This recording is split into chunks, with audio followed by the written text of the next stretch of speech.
Yuusuke is an average high school loser from modern-day Japan who doesn't like to socialize, doesn't have any friends, and doesn't want to make any friends. Me and this protagonist have a lot in common. He always prefers staying alone and spends most of his day idling away during the lectures, then goes back to his home to play RPG games like a total fool addled blob, which we are so familiar with in the gaming world.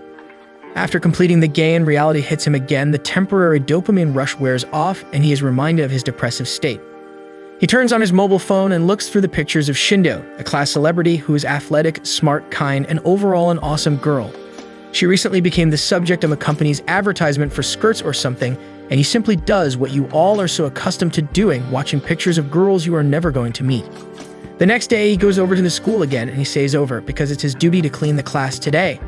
One of the teachers stays behind to lecture him about his lack of motivation and try to figure out what he wants to do as an adult. But while getting lectured, he notices that Shindo seems to be waiting in the classroom with another girl, whom he recognizes as Hakozaki, a sickly short-haired girl who barely attends school because she gets sick so often. He hasn't seen them together very often, so he is confused at their closeness and weirded out by the fact that they are still in the class. As soon as the teacher leaves, he turns around to tell them that they should leave and he will lock up the room, but is shocked to see that they have already disappeared from the room completely. Before he could react, however, he got transported into an alternate game world, which is filled with monsters and heroes and crawling with all kinds of weird critters that you can imagine. He falls into a lake and looks around to find himself surrounded by weird phallic monsters.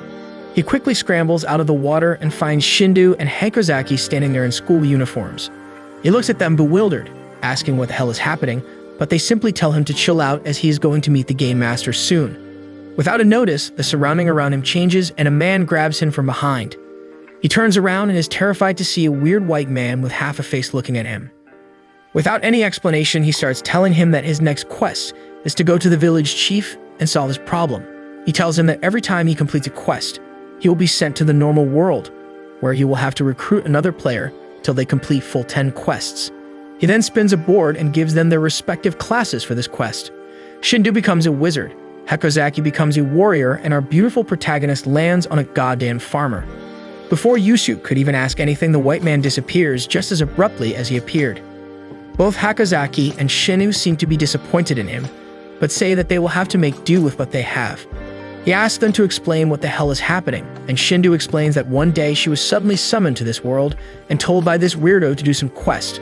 Once she completed the quest, she was given the task to recruit another person, and she ended up choosing Hakozaki. They returned to this world again and ended up completing another quest before returning to the normal world once again to recruit another person, and this time they brought in for some diversity. She tells him that they have to complete the full 10 quests if they want to get out of this game, otherwise they will be trapped here forever. They start walking towards the village, but in the forest are intercepted by a bunch of goblins who surround them. Yuusuke, being a gamer, overestimates his abilities and runs towards one of the goblins with his tiny sickle, trying to attack, but the goblin dodges and breaks his sickle. He turns towards Shindo and tells her to use her magic, which she does, but is only powerful enough to blow dry the goblin's sensational hair. He then tells Hakozaki to do something, as she is the warrior, but she is simply hiding behind the rock and waiting for this crap to get over. One of the goblins runs towards her, so she grabs her sword and freaking throws it at the goblin. This woman needs to learn the difference between a sword and a spear. Yuusuke realizes that he is surrounded by even bigger losers than himself and grabs his hoe, the one used in farming idiots, and he rushes towards the goblins, but once again it breaks and the goblin this time lands a hit straight on his head, killing him. This, however, isn't permanent, as within 30 seconds he is resurrected. Shindo tells him that as long as one of the team members is alive, whoever dies can be resurrected. He then forms a plan and tells Shindo to blow some dust in the eyes of Goblin, and as soon as she does that, he rushes towards him and stabs him in the chest with his broken weapon, but also gets hit again, killing the goblin, dying in the process. That night, they huddle around a campfire, before Yuusuke goes inside the forest and kills a bunch of goblins so he can level up quicker. Suddenly, he hears a screaming voice coming from the direction of his camp, and he runs over to see a severely injured Hakozaki screaming for help, while Troll grabs Shindo and bites her head off. This went from 0 to 100 way too quickly. He grabs Hakozaki and runs off in the night, saving her life, but it's been a couple of hours and Shindo isn't getting revived. He also notices that Hakozaki's arm isn't regenerating, and she replies that this is because it was eaten. They will have to kill the troll if they want to resurrect Shindo. Yuusuke decides that they will go over to the village and complete the quest, and then they will deal with the troll. They find their way to the village and meet with the chief, who hands them a poster and tells them to kill the monster, as it has been creating havoc in the area. To his horror, however, the poster contains a picture of the troll that killed Shindo. He decides to go alone to fight with the troll, as he knows that Hakozaki is pretty useless and will only create even more problems. Yuusuke, alone by himself, is roaming the forest in order to find his prey and finds a log dot, where it contains the recorded data of both the girls talking about the next player who's going to join in the roster and also about the person they like. As soon as Yuusuke gets to the part where Shindo talks about her crush, he gets a sneeze call and the log dot vanishes. After reaching a specific area, Yuusuke is able to see the village from the top and gets nostalgic about his childhood days. I guess dude had a pretty sad childhood, as he was filled up with rage while he was killing all the goblins and accidentally let one of them go away. After a vicious kill streak, Yuusuke managed to reach level 9 and regrets letting that one goblin go away from him. While contemplating, Yuusuke suddenly gets the notification about Hakozaki's death. That makes Yuusuke nervous, and Yuusuke rushes towards the vantage point where the village is fully visible. To his shock, the village is under attack and fire has spread out all over the village. Yuusuke immediately rushes towards the village and tries to analyze the situation at hand. Finally, he finds a log dot in the middle of the village street. After interacting with the log dot, he gets the glimpse of how Hakozaki is trying her best to not to be a burden to everyone due to her sick constitution. Later, when the village gets attacked by the troll, Hakozaki helps the villagers to evacuate from the village while risking her life. Our MC at that time realizes the fact that he was actually acting selfish even before he entered the game world. Now Yuusuke, with the resolution to save both Shindo and Hakozaki from the troll, is on his way to find the troll. However, it will not take long enough for him to realize that the troll is right behind him. Yuusuke, after watching the troll, immediately runs away from the spot, and the troll starts to give him a chase of his life as it starts to leap towards Yuusuke just like a frog. After a while, Yuusuke figures out the attack pattern of the troll and rushes into the forest as fast as he can in order to find a mob to level up immediately to level 10. Going to level 10 allows him to change his profession from a farmer to another one. However, he can't find any mob to kill. After several successful evades, Yuusuke slips up and doesn't notice that the troll has already jumped. At that moment, a goblin appears out of nowhere, and the goblin is actually the one who Yuusuke previously injured. So easy kill for Yuusuke, which leads him to get to level 10. As soon as he levels up, Yuusuke meets with the Game Master again. This time his tone is different from the first encounter. Yuusuke's gamer instinct is right about the profession change after reaching level 10, as the Game Master proceeds to spin the roulette for the profession. This time, Yuusuke gets the profession of a chef. This allows Yuusuke to properly analyze the vital points of any mobs, even a troll he's been fighting with. So Yuusuke, finally getting a weapon upgrade, does a slick cut on the troll's stomach with a chef's knife. This allows Shindo and Hakozaki get back to life. Now the gang reunited, plans to defeat the troll as fast as possible since the troll is injured. After several attempts, the crew is actually able to beat the troll and thus clearing the stage. The Game Master makes his appearance again, congratulating the crew for completing the quest. Since Yuusuke is the main contributor of the quest, he gets to ask a question to the entity. Now things are getting serious.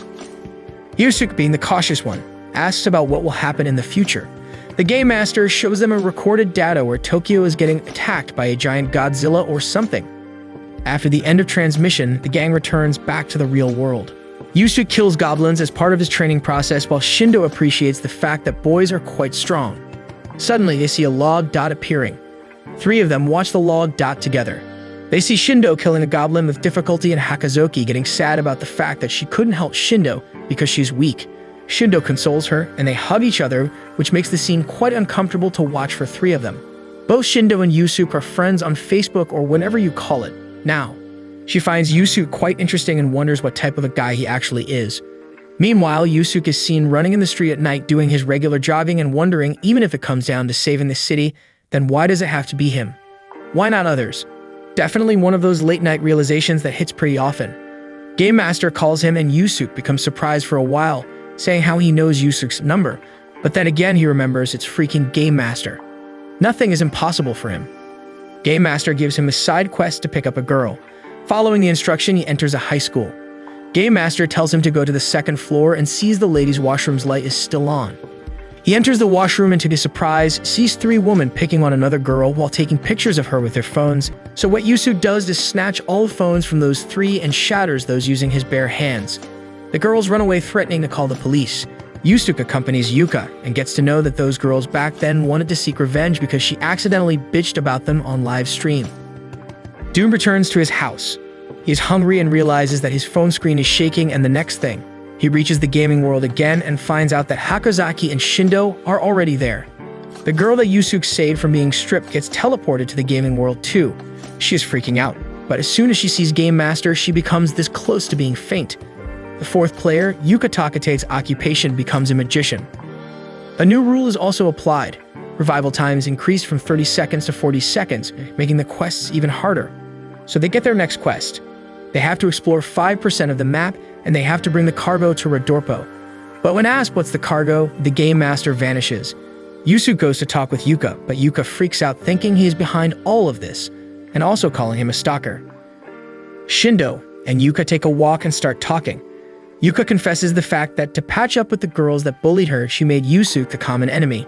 She feared that she would lose them as her friends. But Shindo's take, they aren't real friends, moves her away so much that Yuka even proposed to marry her. So on their quest of exploring 5% of the map, they encounter a huge centipede. The ladies are unable to defeat the monster, but our chef Yuusuke, having the advantage of a cook, knows exactly where to stab the big shrimp. He stabs and slices the limbs of the centipede, and using Hakozaki's sword finally finishes the centipede, increasing both of their levels. Shindo has a flashback of her childhood when she meets Sayuri and became friends with her, but a few days later she died. She died because she was ugly. That was the idea which was implanted in the 5-year-old Shindo's mind, and it became a nightmare for her. Shindo wakes up and sees Yuusuke working out late at night. Yuusuke noticed Shindo crying in her sleep. So when he asks her the reason, at first she becomes unsettled, but soon after she grabs Yusuke's hands and pleads him to help her. In kindergarten, Shindo was known for being a bad kid. No one liked her. But then she met Sayuri, who changed her. But one day Sayuri jumped from her apartment and killed her, leaving Shindo all alone. Apparently Sayuri was being bullied, but she couldn't tell anyone. Shindo was always backed by her friends during her childhood. That's why she realizes that her friends are her real strength and she has nothing to do in this game world. So she pleads to Yatsuya to help her get out of this world. She doesn't want to die. Holding Yatsuya's hands, Shindo weeps and both Yoka and Hakozaki eavesdrop. Yatsuya and others get informed that Redorpo is quite far away from where they are. It will take them at least 30 days to reach there, even if they use horse rides. They also get informed that a martial arts competition is being held and the winner will get 3 horses as a reward. So they decided to participate in the competition. On their way to the competition, they encounter some bandits who attack them. As soon as Yatsuya attacks them, he gets a warning from the Game Master that he can't attack any human, otherwise his points will be deducted. What a pain in the ass. So they flee from the spot only to discover that Shindo has been captured by the bandits. Yatsuya refuses to save Shindo, giving priority to the upcoming competition. Because if he can complete the quest, everyone will be saved anyways. So he didn't want to risk everyone's lives all at once. Cause you know the rule. If everyone dies, then it's game over. Yoka and Hakozaki go to save Shindo, and guess what happened? They get captured too. And again, our MC takes over the quest again.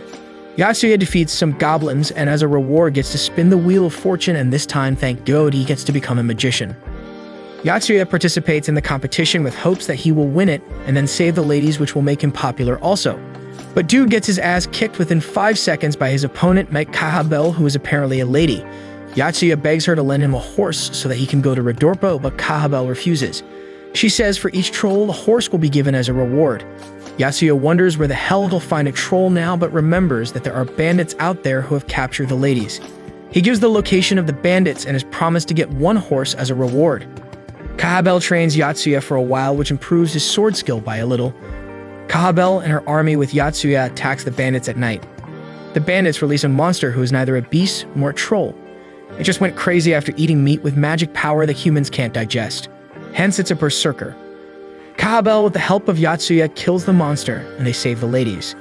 Getting impressed by their work, Kahabel's father gives horses to them for their safe passage to Redorpo. Kahabel accompanies them in their journey with 2 conditions. One is that once they reach Redorpo, all the horses will be reclaimed, and second, she has to coach them in sword fighting. None of them seem to have any problem with that, and why would they be? Hakozaki is prohibited from physical activities due to her weak constitution. Ever since the day she has been diagnosed with the same disease as her mother, she has been on the quest of finding her self-identity, and nurtures the desire to develop a drug which can cure both of their diseases, and tries to persuade her parents to send her to a medical university. Hakozaki, Yuka, and Shindo are still taken hostage by the bandits, and Hakozaki get confronted with the harsh reality about people killing others in order to save their comrade and to attain victory. She also realizes that the skill of meaningless violence has become her only skill for her survival. While Yuusuke and other soldiers were amassing the dead bodies of the bandits, Hakozaki feels that the world in which she is crumbling away as the premise of survival has already changed. After the incident, the party has set up a camp. Yuusuke was preparing the dinner while others were enjoying it. Yuka realizes that he's been grinding XP points even without killing any mobs. Talk about killing two birds with one stone. In the meantime, Shindo tries to talk to Hakozaki. Hakozaki, still facing the trauma, says that she wants to protect others, however she's not even been able to protect herself once. Looks like someone needs a course on motivation from Virgil. After the chit-chat, Kahabel approaches Yuusuke for training. Apparently, Kahabel wanted to train others in the party, meaning that she will teach Hakozaki and others how to fight, and the training starts with Yuka. After the gruesome session, it's time for Hakozaki to shine, but she can't even lift a long sword, and it will take a long time to train her. On the following day, Yuusuke and the gang go on for a daily grind session. Yuusuke and the others were able to kill the goblins while Hakozaki was struggling with a single goblin. Later, she actually gets her first blood and cries. Not because she got the kill, but because she actually has killed a living being out of pure selfish reasons. That's how pure Hakozaki was. Later on their journey towards Redorpo, Yuusuke and the crew sees another group being attacked by a bunch of werewolves. Mary Kobold. That's what they call. Hakozaki, being a motivated girl, decides to go alone. However, Yuusuke begs to differ and goes with her and tells others to continue the journey. When they enter the battlefield, both Hakozaki and Yuusuke are instantly butchered by the werewolves. After the 40-second revival countdown, Hakozaki, with resolve, stands up and waits for the enemy to come closer. As the werewolf reaches point-blank range, Hakozaki pulls out the long sword from her inventory and kills the monster. Even Yuusuke is surprised at Hakozaki's action. After a while, the other party members reach the scene and finish the battle. After the rescue, Yuusuke asks one of the travelers about their destination and their identity. They introduce themselves as the soldiers of the Diak Empire, and they were ordered by their king to transfer the pagans to Redorpo as they have violated the ban on the Altros religion and will be executed at the hills of Redorpo, where most of the Altros followers are hidden. Now our protagonists are in deep trouble as the quest objective is to deliver the cargo at Redorpo, and the soldiers are carrying the prisoners to Redorpo. Are these people really the cargo which Yuusuke and the crew are going to deliver? If they deliver those people and children, they will get killed, and any sort of harm done to the humans will be counted as a ranked emotion. Now they are in doubt whether this is a part of a quest or not. Kahabel tells the soldier from Diak Empire about Redorpo being located at the westernmost point and is not under Diak Empire. She also asks about whether they are planning to execute the pagans in a foreign territory. The soldier asks Kahabel about her identity. After hearing the name Korkinal, the man berates the country and mockingly apologizes for being disrespectful for one's country. Later, he tells them that his name is Camlet, and he is the Lance Corporal of the Doke Empire. Kahabel becomes angry as the Doke Empire was a dictatorship who took over smaller territories in order to grow more powerful. Talk about medieval bullies. As soon as both parties were about to clash with each other, Shindo intervenes just in time, and Yuusuke, being the smartest one in the current situation, tells the crew to join the Doke Empire crew on their journey towards Redorpo. Later that night, Yuusuke decides to talk to both parties about the reason why the religion followers were treated harshly, and it also seemed that something is really wrong with the order of the execution. Yuusuke talks with one of the prisoners, Fossil, a missionary from the Ija continent. Thanks Yuusuke for listening to him and wishes to help the child named Bariri to escape. Fossil starts to speak about the reason why the Doke Empire is so antagonistic towards the worshippers of the Altros religion. Apparently there are two sides, one which only worship the king, and the other are the ones who worship both the king and the holy spirits. Both sides were in constant conflict until the god worshippers destroyed the statues of the king, and this is the trigger for banning the religion from the Doke Empire. All the religious worshippers were executed. Now Yuusuke goes to Camlet and asks about why Camlet was so serious about this journey. Camlet says that they are doing this to set an example for the missionaries of Ija continent so that they can't enter the foreign land, and Redorpo is the entrance of the nation. Camlet also says that the war orphans and families with unemployed fathers were severely mistreated. However, it all changed when King Doke V stepped in as the new ruler, as he promised to gift the families who have suffered from the war slaves, and in order to improve the prosperity of the country, he will keep acquiring more colonies. Dude is basically a bully who wants to keep increasing his influence. After hearing this, Yuka becomes agitated and curses Camlet for being the bully. Yuusuke manages to calm down the angry Yuka. Later in the morning, the crew starts their journey and they are tight on schedule. Right then, Camlet suggests that they can reach Rodorpo faster via a shortcut, thus leading them to a labyrinth filled with traps. The crew then reaches a corridor where the bridge is not connected. Camlet decides to stay behind and control the mechanism to connect the bridge. It seems like Camlet has trapped them into the dungeon and also says they will meet again if they survive, that silly bastard. Yuusuke with his gamer brain gets past the first trap. Then they reach a corridor and Yuusuke makes a dumb gamer move and falls for a classic wall push trap and falls deep into the pit and dies. After the 40-second countdown, Yuusuke revives and tells the crew to proceed without him. Shindo and others were afraid of the trap. However, Hekozaki manages to learn the pattern of the trap and calculates the interval at which the trap activates. Shindo, after learning the duration of the interval, makes a run for the other end, and yeah, it was a success. Then the rest of the crew gets across the corridor and tells Yuusuke about ren-devousing later. After reaching the end of the corridor, Shindo and the crew arrive at an arena-like area. Oh boy, a boss fight is incoming. The crew sees an entity as pale as death at the other end of the area. Kahabel says that it's a gargoyle. Gargoyles are man-made monsters, and even if their fluids are drained out of their bodies, they live up to thousands of years. The crew sees that the tube in which the gargoyle is connected gets severed, and the gargoyle is alive. Yuusuke starts cutting the edges of the wall using his chef knife, making steps like a ladder so that he can climb up the wall. But it ain't as easy as it looks. Yuusuke keeps falling, gets revived, starts climbing and falls again. It feels like it will take him eternity to climb up the wall. He climbs up and falls again and has flashbacks from the past. Yuusuke didn't have any friends in his school. Everyone used to ignore him, making him all alone. These thoughts fuel him, and eventually he climbs up the wall. Yuusuke keeps walking down the passage and sees Log Dot in front of him. In the Log Dot, he sees the girls are crying, Bimsberg is dead, and Kahabel swears to take revenge. Yuusuke remembers it was him convincing Bimsberg to join them on their journey. Yuusuke feels sad for the fact that he couldn't see Bimsberg for one last time. Bidding farewell for the last time, Yuusuke keeps moving in the dark hallway. Meanwhile, the Titan/robot/gargoyle, or whatever the creature is, keeps approaching towards Kahabel and others. Shindo points out a key at that gargoyle's arm, and Kahabel understands that they can't get out of here without the key. Kahabel, being the most decorated swordsman in the room, charges the monster. Meanwhile, Shindo keeps herself busy with the vampire bats. Those bats were quite irritating, but Shindo, being a tennis pro in her real life, faced no issue hitting those bats with her magic stuff. Gargoyle pierces through Kahabel's armor, which leads to piercing through her body, leaving Shindo stunned. Kahabel drops dead from the arena to the water beneath, and the gargoyle starts approaching towards Shindo. While taking her step back, she steps on a bat, causing her to level up 10. Gargoyle is about to attack Shindo, and at that moment, the monster stops. Shindo remembers Yuusuke saying, when someone reaches level 10, their occupation changes. At that time, the time stops. The Game Master appears. The occupation roulette spins. Shindo recalls what Yuusuke once said to her about facing an enemy. She knows what she has to do. She runs toward it. Game Master announces her occupation, warrior. She goes for the chest, but it's rock solid. As a counterattack, the monster slices through her left arm and cuts it.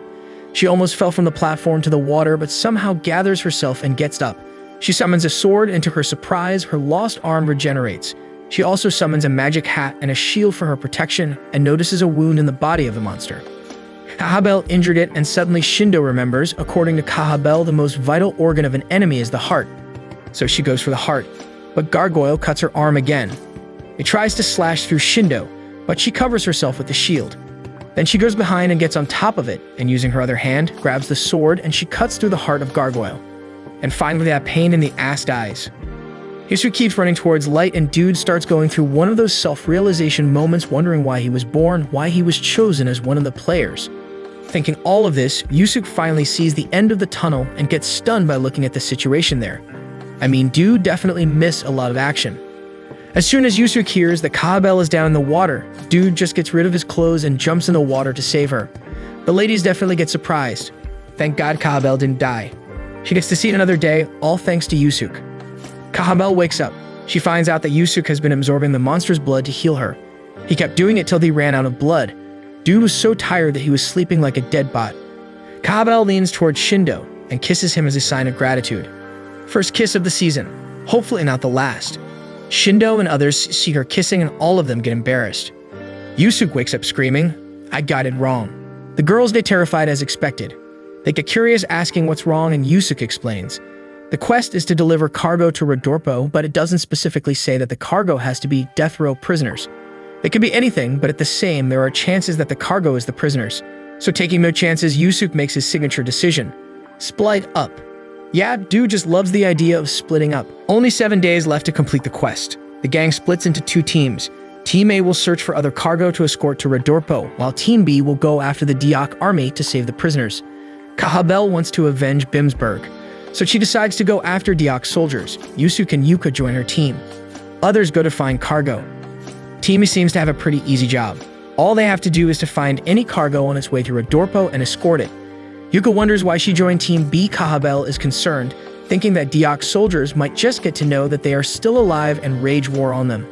But Yuusuke has a backup plan for it too. They catch up to the cargo carrying the prisoners, but they don't attack. Instead, Yuusuke tells them to follow the cargo from a safe distance so they are fully prepared. Yuka mockingly compares Yuusuke to a boss monster rather than a hero. Yuusuke reveals that he has been playing a lot of console games and has been thinking how to kill his enemies for a long time now. Yuka, being curious, asks Yuusuke if a kiss in the virtual world counts as the first kiss. She was thinking about Kahabel's kiss to Yuusuke in his sleep. Yuusuke taunts her by replying if she kissed Maka or Shindo. I mean, she did propose to marry Shindo once, didn't she? So can't take her for granted.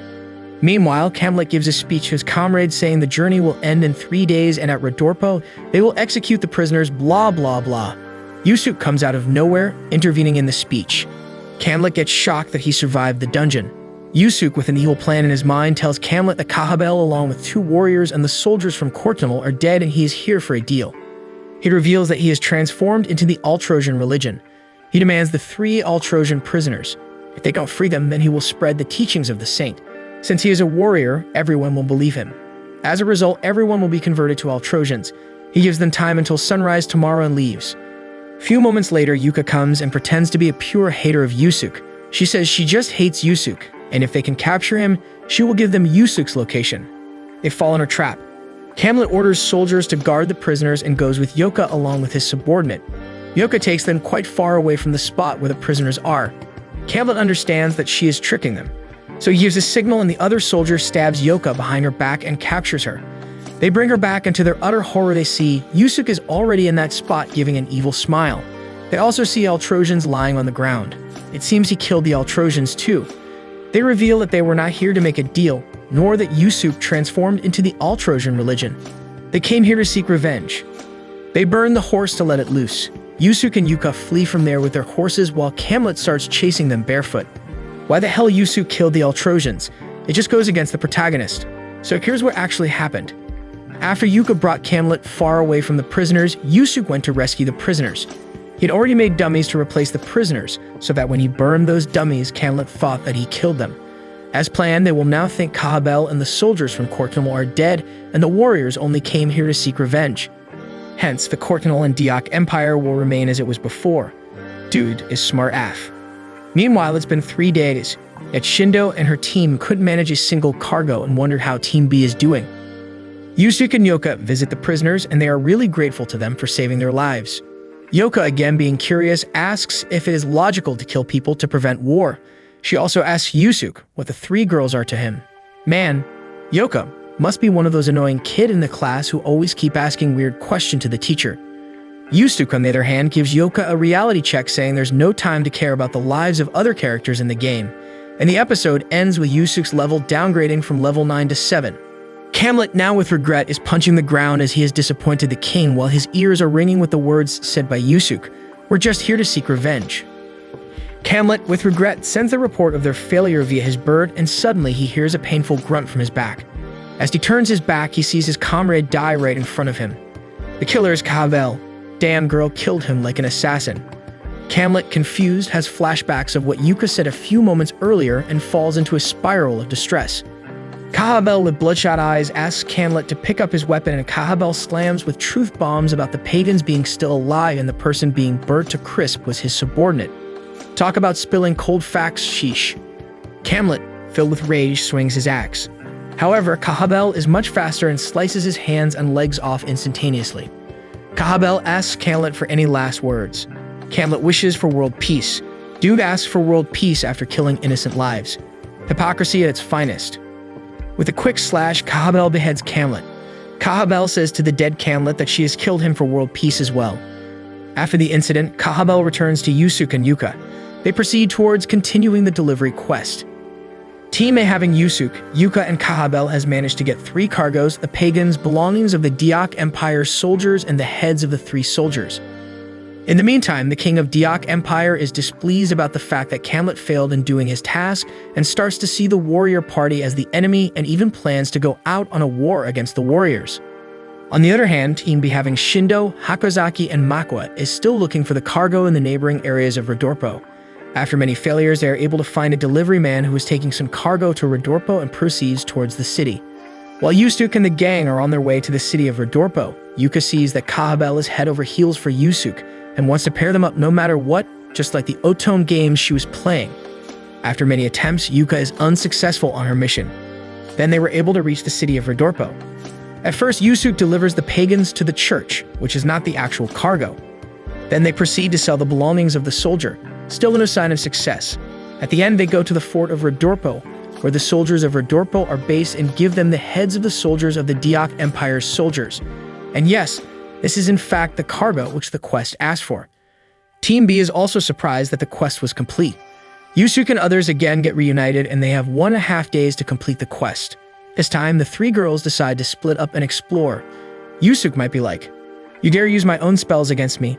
It is decided that the crew will go on a separate journey in order to complete the exploration quest. Before leaving for the quest, our boy Yuusuke says goodbye to Kahabel and leaves for the journey. As the crew enters the uncharted territory, a blizzard starts to occur, and the blizzard gets harsher as the time passes. Each and every member of the crew are having flashbacks of what they have experienced so far in their lives as they are walking through the harsh snowstorm. Each one had their own concerns. Yuka, being an Otome game lover, wants to be with her Prince Charming. Hakozaki is still contemplating on trying to become a bit stronger. We get to see Shindo's backstory about how she turned into the Shindo we know today. As for our MC, he is just plainly thinking about his past.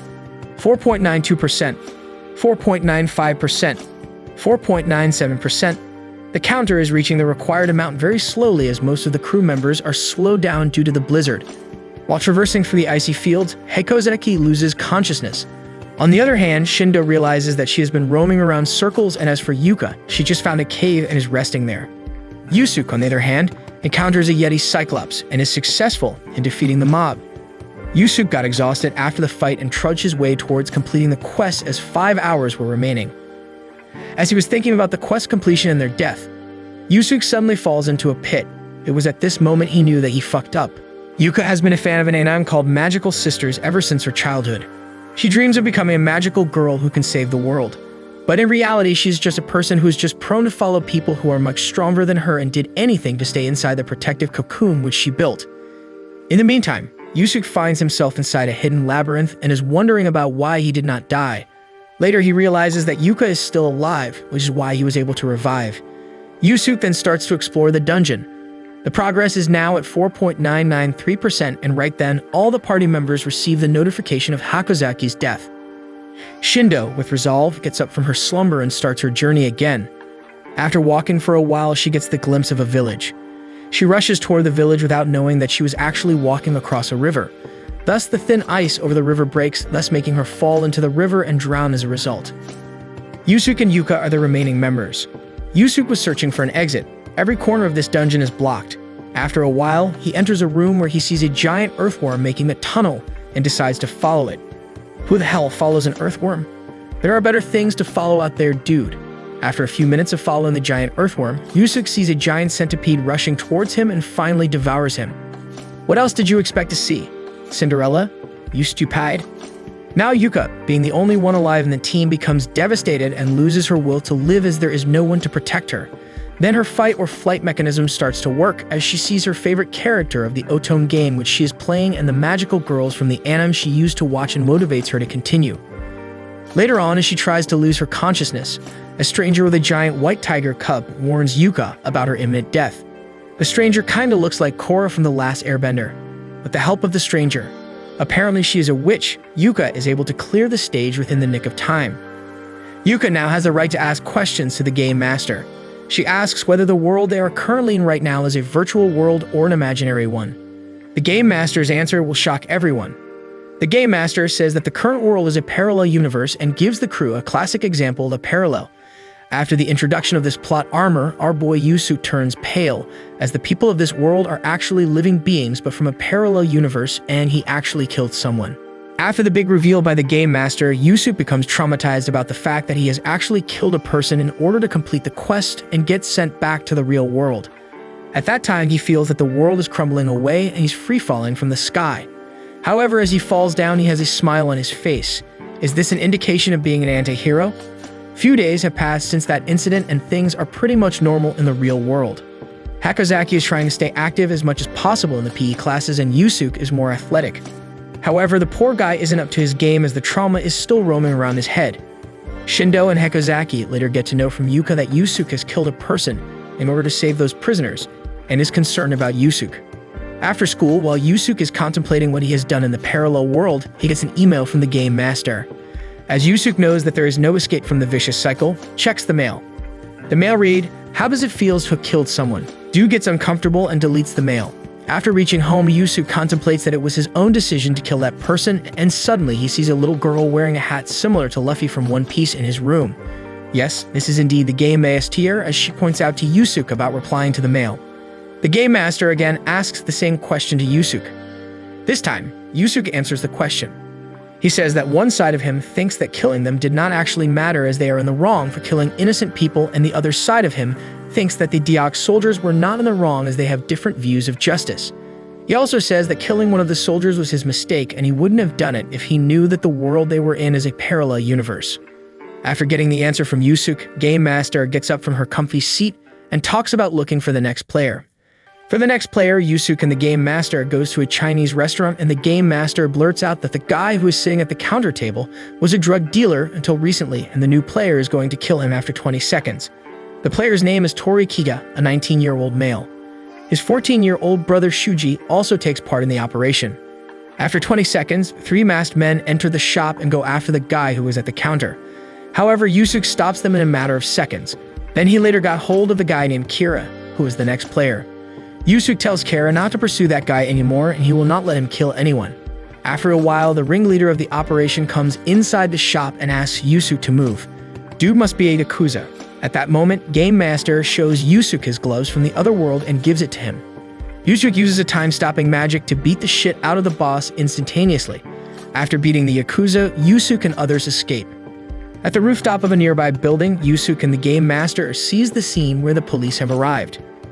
At that moment, the Game Master asks him the same question about killing someone again. Our MC doesn't know how to give the answer to this, but he has managed to increase the success rate of the next quest by letting the brothers escape. Yuusuke remembers about the IRL objective completion effects in the quest when he saved Yuka.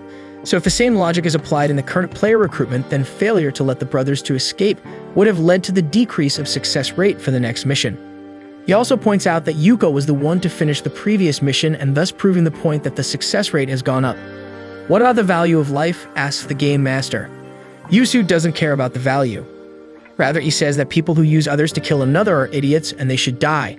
He also adds that the least valuable human should die first. He wouldn't even have cared for a blonde-haired guy if he wasn't a player. The Game Master remains silent after hearing this. Yuusuke is being the light Yagami of the show. The Game Master then asks Yuusuke about how he was to stand aloof and judge others. He says that he's nothing but a kid who has an 8th grade syndrome. Our boy is giving off chunny vibes. He knows that he's in the wrong but still doesn't know what is actually happening. He also thinks that everything he is doing is right and the others are wrong. Yuusuke finally finds his self-identity as he says that he will fight for the justice in which he believes in and he will continue to do what he has been doing. Dude is fully giving the Eren Yeager vibe now. He's more of an anti-hero than an actual hero.